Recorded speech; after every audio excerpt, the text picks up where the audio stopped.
好，来继续来看台中市有一个2个月大的小宝宝，因为喙齿根伤红了，影响到漱奶的功能，所以咧食奶的时阵拢漱无，是甲妈妈的奶头夹甲拢受伤。经过开刀手术了后，甲这个喙齿根甲夹开了后，这问题是大大来改善，妈妈嘛唔免过来受折磨咯。 林弟弟互妈妈抹掉咧，模样真古锥，真得人疼。毋过，煞把因为喙齿根伤短伤红，造成妈妈甲饲的时阵备受折磨。一开始就是在全亲喂的时候，小朋友在就是吸母奶的时候呢，就是会感觉到就是有点疼痛这样子。是因为舌系带造成他每次吞咽的时候都是用咬的方式去做这个哺乳的动作。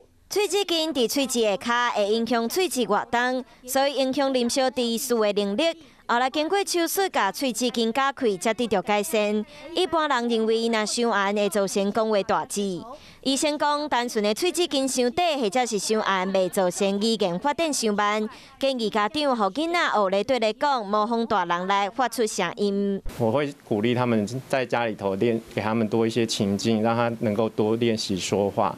医生讲，若是囡仔1岁半还未晓用竖讲，或者是教食物，2岁时阵佫常常擦到流喙烂，4岁了后发音嘛未清楚，建议进一步去病院检查。